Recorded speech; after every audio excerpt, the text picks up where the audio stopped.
minute. I think it's on. And we're recording. Barely alive. At this Welcome back. Welcome back to Best Buddy Spookies. Wait, okay. Yeah. We turn the signs on. Welcome back to Best Buddy Spookies, where we talk movies. We talk movies. Yeah. We talk life. We talk about everything. We talk about Denny's, IHOP. Yeah. The sponsorships we want. Yeah. Ghosts, Olipop. At this point, Mucinex. Or Vicks. Hey, if Vicks want to sponsor us, I could use some Vicks. I can lather up this chest. Just roll it on. You may be wondering, why do we look so tired? Well, for the past couple days, we both have been sick. Terribly sick. I recently had a sinus infection. First time for that. That was no goddamn fun. Felt like I was getting fucking fisted at the local tavern. They gave you the old nose hose. Yeah. Super soaker for your nostrils. Oh my God. This sinus infection. Everyone listening, don't ever get a sinus infection. I wouldn't wish this on my worst enemy. Don't put it on your bingo card. It wasn't on yours. Right? Yeah. But we back at it. And we about to have a nice relaxing episode. As you can see myself right now, we got the blanket, we got that cushion. I might fall asleep while this episode is going. We don't know.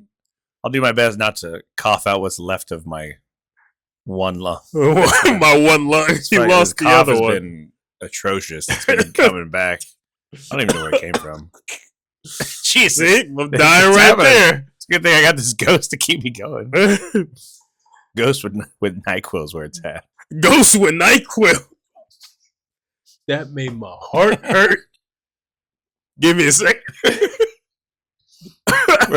I don't know if we're going to make it through this one. All right. Today, we're talking about... Oh, shit. We are. We talking about movies today. We're talking about Wolfman. We're talking about not the homeless man outside of Denny's, but the actual movie. Yeah. Wolfman 2025. Yeah. From Blumhouse? Yeah. Yeah. Yeah, it is from Blumhouse. Yeah.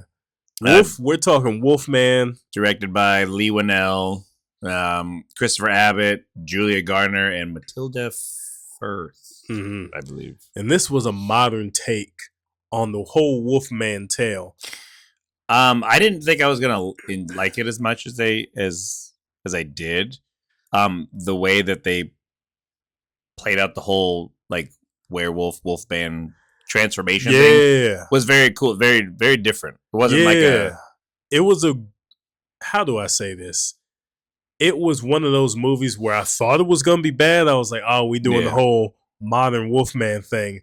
But the way they executed it and the fact that it all takes place pretty much just in one night was solid. And I liked the way the transformation went because it was very kind of supernatural, but also very feral at the same time, like rabies on steroids. Well, yeah, like I feel like in a lot of the other werewolf movies, like American Werewolf in London, Cursed, like any sort of like other werewolf movie, Silver Bullet, it's like classic. It's almost like the transformation happens almost immediately. Yeah, where it's like all of a sudden they go through this crazy transformation and then they're werewolf. But in this one, it's like it's over time. It's over time, and you get to see like the different effects as it progresses, almost like an illness, which I think is what they call it. They call it like some sort of like Face of the Wolf or like something like that, like because it takes place in Oregon, and there's like this whole thing about a hiker that went missing, and they call it an illness, and it looks like and they treat it like that too. It's like as the movie progresses, it's like more and more things start to happen, and it's like a slow progression into his transformation, which I really enjoyed that. Like the movie overall, I'm like, it was pretty good. Like it was a solid movie. Short movie, didn't overstay its welcome. Yeah. But the whole transformation part I felt was very fresh, very different than most of your werewolf movies. Oh yeah, because it starts off with our main character. Yeah, when he's a kid. Yeah, when he's a kid and his dad, and they're in the woods, just doing the father-son bonding time, teaching, and they run. His dad is already aware of the wolf, the current wolf man. Yeah. Yeah. And as they're searching, they run into him. Yep. And freaking that whole scene was just tense. Because the dad's like, hey, we need to get up to they call it like the hunting blind or something like that. It sounds like a little tree house. Yeah, a little tree, little safe little tree house. Yeah. And so yeah, they go up there and they kind of escape it, for the most part. But he's like, no, I saw it. So the dad basically makes it his almost like his life's purpose, basically. To hunt it down and make sure that it's gone. But then you fast forward, it's like 30 years. Yeah. 30 years later, I think it is. And, Blake's now grown up. I think he's in San Francisco. Yeah. I think it's San Francisco. He has a wife, daughter. A wife and daughter. Daughter Ginger is his daughter. Charlotte is his wife. I think they're both. Oh no, he's a writer. She's a journalist, and the daughter's a kid. Yeah. Yeah. So he finds out. He gets in the mail that they basically give him the certificates that your dad is officially dead. Yeah. He went missing, and they just assumed he was dead. But then they had to wait this whole period, and he finally got the paperwork and stuff like that. Yeah. So he got the keys to his childhood home, and he thinks, because you can kind of tell like their marriage is pretty strained. It's pretty rough. Yeah. Like just the way they interact with each other and stuff like that. So because he hasn't been writing for a while. He's got writer's block. A lot of tension going on. He was just stressed, under pressure. And then on top of dealing with the rocky marriage they got going on, he found out, oh, well, damn, my dad's dead. Yeah. And I haven't talked to him in like ages. Yeah. And he knew it was coming. Yeah. He was just like, this just makes it official. Yeah.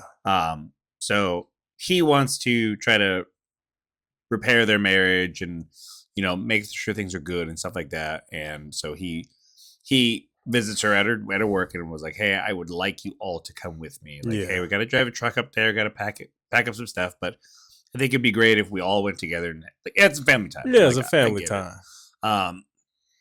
So they go, they're driving, and the cinematography is like great. It really is. It was really nice. That whole goddamn drive up there, it was just eerie.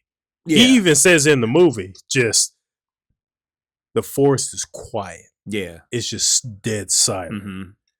Mm-hmm. So he's driving up there and they get stuck because they're like, well, I think this is where I'm supposed to go. It looks kind of familiar, but again, he hasn't been there in like forever. Yeah. And then this random guy. Yeah. Derek. He's in the hunting blind house thing. Yeah. He comes down, approaches them, and realizes like, oh, he's the son of another person that lived up over there too. Yeah, so who was his dad's friend. Yeah. And he was just like, oh, I'm such and such. He was just like, oh, damn, I haven't seen you for a while. Yeah. And he was just like, oh, I thought this was the way to get to my dad's house. He said, no, we gotta go. Yeah. We gotta go this way. Yeah. So he's kind of a weird guy, like the way he like approaches them and stuff like that. Yeah. He's like, yo, let me just get in your car and I'll show you. Yeah, he's a little awkward, but it makes sense. Because he's probably been out there watching and protecting and knows about the fucking wolf man. Yeah. Yeah. So they're going, they're driving, they're going towards, where it's supposed to be, and he's just weird the whole fucking time in the car. But as Blake's driving, he sees what is Wolfman? The Wolfman just lurking, watching. And he's like, oh, swerves off the road. Really cool scene with like how he's like falling. Oh yeah, when the fucking truck just goes. That's when the movie starts. It just goes crazy. I don't know how the hell they survived that. Like, cause the crash, it goes, and then it just the truck just gets stuck parallel into some trees. Yeah, it's like hanging there. Yeah, just hanging there. Yeah. And so Derek goes to get out. He fucking falls because his door is like facing the ground. He falls fucking hard. Yeah, like it's quite a ways. Yeah, I think if I remember correctly, he goddamn breaks his ribs and his legs. Yeah, he gets fucked up. Yeah, he gets fucked up. But then he gets fucked up even more. Yeah, because the Wolfman shows up. Yeah, the Wolfman shows up, grabs him, just like yank, you're done. Yeah, you're done. Just like you're done. You're done. And drags him off, and then everyone's just like, wait, we gotta go down there and help him. And then it's just like, what the fuck is going on? Yeah, it's like. Sorry. Yeah, I'm not gonna make it. Yeah, so like they get out of the car, but Blake gets attacked. At first, I thought, like even at first, like the way like when they address it later, because he gets attacked, closing the door. Yeah, they run off. They get to the house. They barricade themselves in there. And he got hurt, and I thought originally that it was like when the glass broke or whatever, like it damaged his arm. Yeah, but it turns out it was he got scratched. Yeah, it was a scratch. Yeah, he got clawed. Yeah. So that's when you find out. Okay, well, shit, he got attacked. So they kind of manage him up, stuff like that. But like now, this is where you start to see the whole like transformation process throughout the rest of the movie. Yeah. And that's the part I actually really enjoyed a lot. I was like, wow, this is really different than a lot of the other ones. Because like usually it's like, oh, they just fucking have convulsions and they just... Yeah, they have the convulsions. They have the fucking possession. Then it's just like, werewolf, bitch. But this one, it's like a slow process. It's painful to watch. There you go. Get them demons out. Get them demons out. It's been going on for too long. I feel like it's gonna happen again. Oh, apologies in advance, but if I die on camera, this is where it goes. Shit. And the whole process of him slowly just transforming, losing his hair. He loses his teeth. Yeah. He's losing his hair. His fingernails just exploding off. That's a little bit later. Yeah. he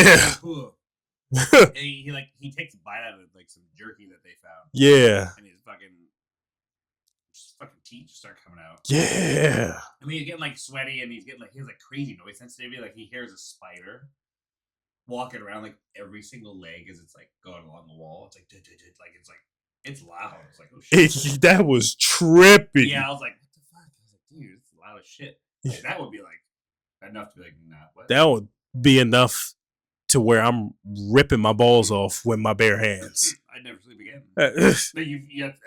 I'll sleep no more and with no balls. No sleeping. You're like, I gotta start ripping something. Yeah.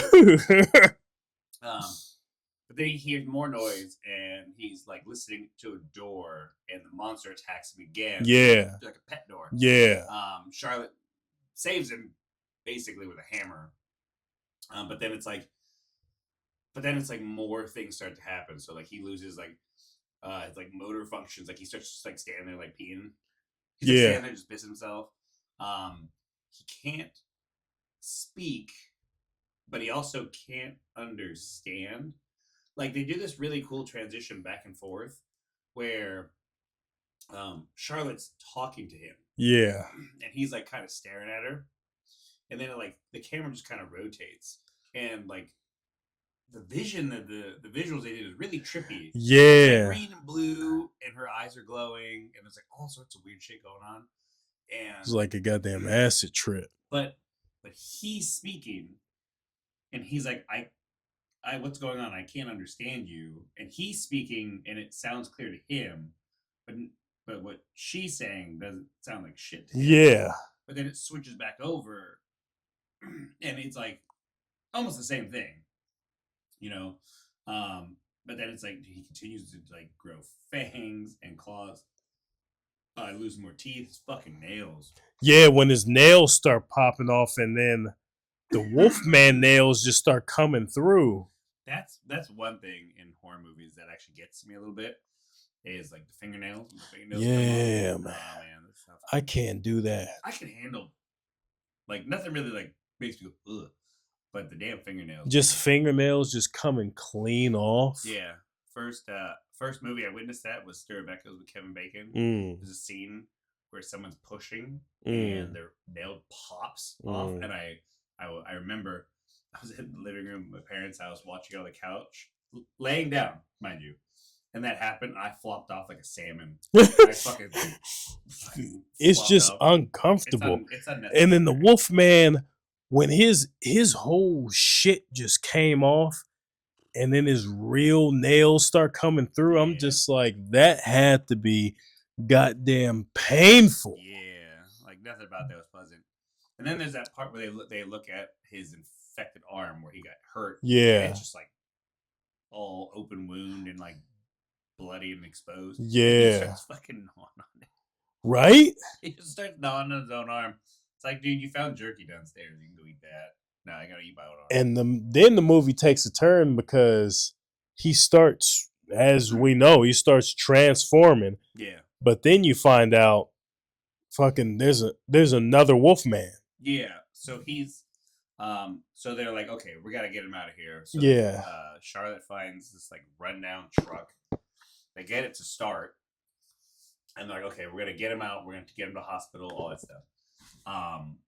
During that process, though, the monster, the Wolfman, attacks them, smashes the windshield, so they go run. They climb on top of a greenhouse, and he's down there just going crazy, fucking feral. Yeah.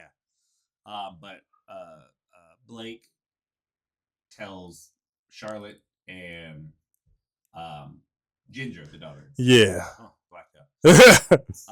To run for the house, and he's gonna. Oh, there it comes out. There it goes. He's gonna run the other direction to try to get them to safety, basically. So they go back inside. He comes back. He like fucking vomits a finger. Yeah. Shit. But then he starts getting really aggressive towards them, and like, but he still like has like a sense of like what's going on. Yeah, but he's starting to. He's like, kind of going back and forth. He's starting to lose himself. Yeah, because he's like, oh shit. He goes, I'm scaring my family. He goes, I think I'll leave. Yeah. Monster Wolfman dude comes back in, attacks him. And it's a fucking Wolfman brawl. Yeah, like they're going at it, and they're thrown down. They're fucking fighting. Yeah. Blake eventually wins, kills him. Yeah. But that's when he realizes, because he looks and he sees a tattoo on his arm, realizes that was his dad. That threw me for a loop. Yeah. I was like, oh. Because I know, like, I thought it was still going to be the original Wolfman from the beginning of the movie. He was there with his dad. And I was like, oh shit. That was his dad. Yeah, because he had went downstairs earlier and found all that mappage and all the stuff of him trying to hunt down the Wolfman, and inevitably it foreshadowed he probably found it, killed that bitch, but also got injured at the same time, and just decided to not kill himself, but also just leave. Yeah. Just leave. Yeah. So after that, Blake runs outside and he like fully transforms. He's like all the way now. Yeah. And that's the thing I liked. I liked that we didn't skip to that part. Yeah. I liked that we built up to that point. Which I thought, again, and very different, but it was also very new, and it felt fresh instead of just like, oh shit, I'm a werewolf now. It's like, all right, well, okay. I like the progression of this one, the slow build up.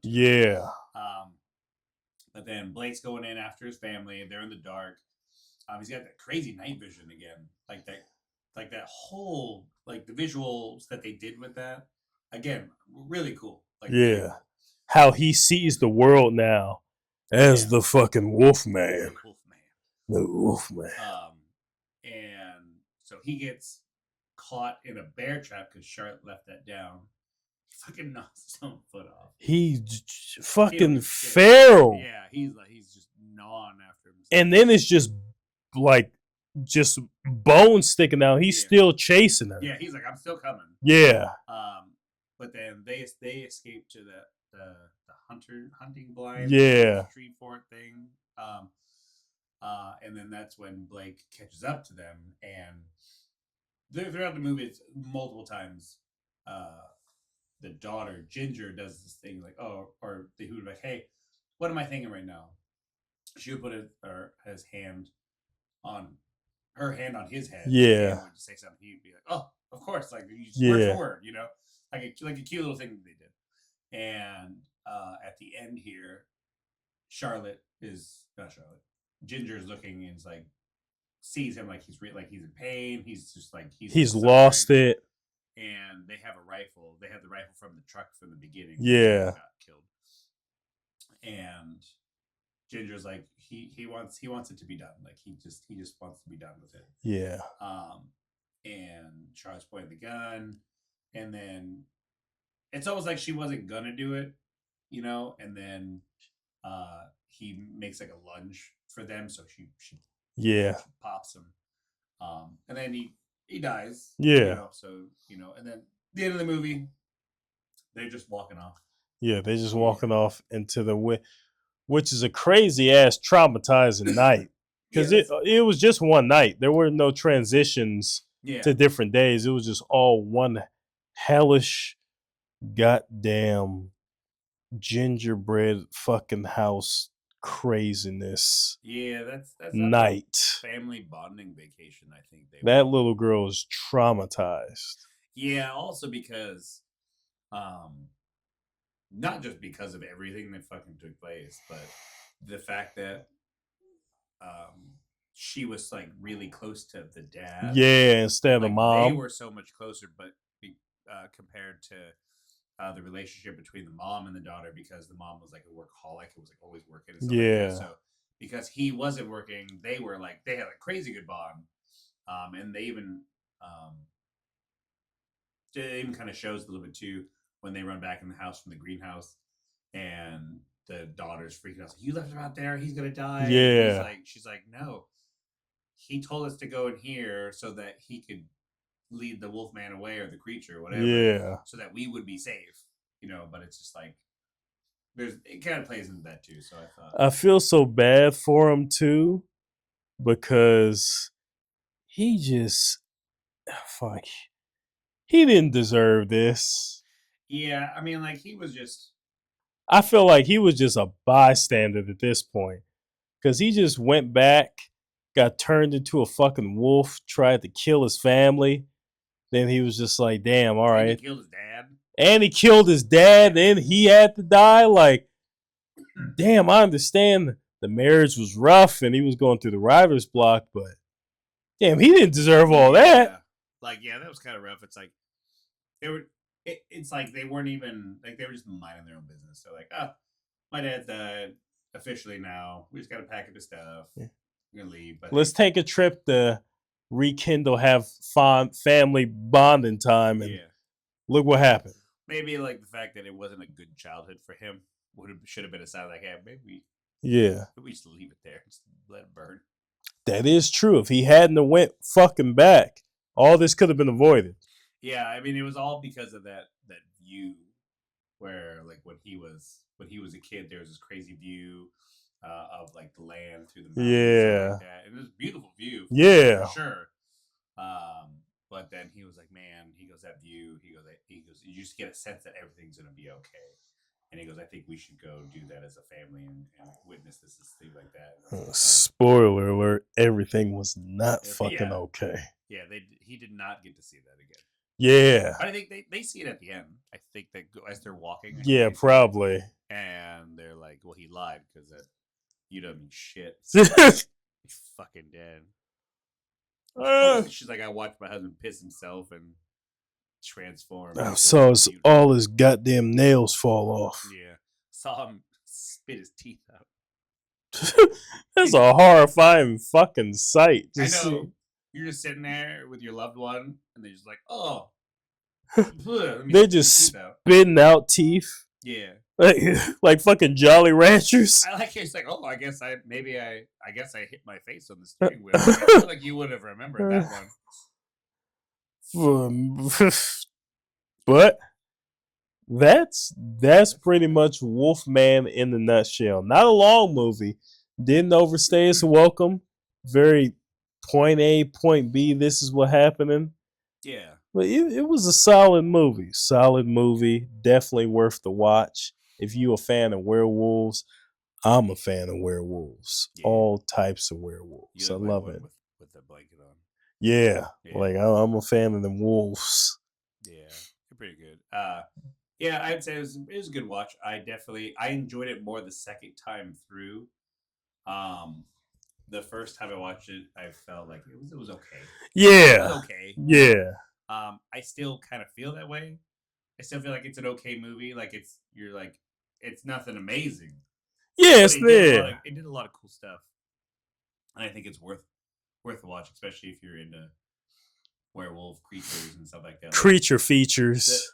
The transition being kind of put out throughout the movie was probably my favorite part. Just the fact that it wasn't just like a simple like, oh, now my bones are breaking. The skeleton's trying to crawl out of my body, and now crawling around on all fours. Now the fur is coming. Now my ass is hairy again. Yeah, you're like, I just waxed. Back. I just got that Brazilian done. Well, you're like, I don't have any more nair. I used it.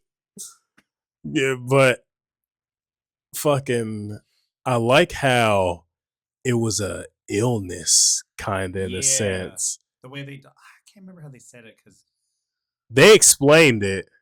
Yeah, they explained it at the very beginning in like a few lines of text about they believe there's some sort of animal-born illness in the wilderness, and the Native American tribe have a name for it, which translates to face of the wolf. Yeah. But it also revolved around some hiker that went missing like years and years and years ago. And that's the creature that Blake's dad was looking for. Yeah. And it was crazy how the transformation just happened over time. Like the descent into this madness turned into this beast. Yeah. That's a furry nightmare. Yeah. Like it's hard. Like I know we talk about like at the end of these movies we do like stand out death, and we talk about like stressful situations. Yeah. Honestly, there's not a lot of death in this movie. No, not really. Like, besides, you see our buddy in the beginning. That's it. You see Derek die, and then the other Wolfman, which is his dad, and then like at the end, like that's it. Like there's really there's no deaths. I mean, yeah, there's really not a lot of dying in that movie. Yeah. Honestly, like if I had to pick a stressful situation, like just being in the wife's shoes and just watching your significant other spitting teeth, chewing on their own arm, like balding, hair growing out, kind of looking like Gary Oldman from Hannibal. Like all I'm gonna say, the pig farm. All I'm gonna say is she gonna need all types of goddamn therapy after that. They don't have therapy for that. After all she just witnessed in one night, just like she just goes back to the city. Oh, what happened? My husband turned into a wolf creature, killed his dad, and then I had to kill him. I had to put him down. And while my daughter watched. Yeah. Like, yeah, she gonna be fucked up. Yeah. The daughter and the wife. Yeah, like, oh, husband turned into Old Yeller and I take him out behind I had to put him down. Put him down. Yeah. Fuck. What a capital PFH. Trying to cough and die. But yeah, that's the Wolfman. That's the Wolfman. I didn't realize it until I actually went to watch it. I thought it was Wolfman, like one word. Yeah. But it's Wolf Man. Yeah. I was like, oh, okay, that's why I had like trouble finding it. Yep. I will say that if I was to transform to a werewolf, I don't want to transform like he fucking did. I want to transform instantaneously. Yeah, just get it over with. Yeah. If I'm a werewolf, if I got infected with the werewolf virus, let me transform the old-fashioned way. Because that shit he went through in the movie, I don't want to do that. Yeah, I ain't trying to spit my teeth out, have my asshole fall out, and my nails come off too. There's no good way to transform. Like, there's either this one, which is a very lengthy process of slowly losing your things, or there's American Werewolf in London, where you have to go through this crazy process of your skeleton trying to jump out of your skin to regrow and just like extend your hand into different shapes and shit, which looks fucking painful as shit. But you probably again like Blake did, like I would do the motor functions, but I pissed myself just transform. Yeah. I would have to. I feel like I would want to take that one over what Blake went through, because that was a long process. It was too much. Yeah, just like randomly throwing up blood of stuff. I don't fucking. Yeah, it was too much. Couldn't do it. Yeah, I couldn't do it. I don't want it. I don't fucking want it. No emergency gonna fix that. Nope. They don't make medicine for that. They don't make medicine for that. God damn it. Yeah, shit. I don't think they make medicine for whatever the fuck I got. That's what fucking Ghost is for. And that is the end of this episode of Sick Best Buddy Spookies. Even though we're sick, we're still here. Here, trying to have fun with you guys. Trying to have fun. Become one with this ghost. And the ghost on my can. Now, I don't know how we're going to survive the other episodes, but I hope you enjoyed us talking about Wolfman. Oof, I can't even make a wolf noise. If I do, my body's going to give out. I know, if I keep coughing, I think I'm going to transform into one. Get them convulsions. All right, everybody. We're about to medicate, rehydrate. Stay fucking safe out there. Don't get sick. Yeah, whatever the fuck this shit is. There's some viruses and some homeless, crazy people going around spitting in people's mouths. This might be the T virus. Just be safe. We're out of here. We're done. Excuse me. Jesus, fucking kill me. We'll see you next time. Smooches. Smooch.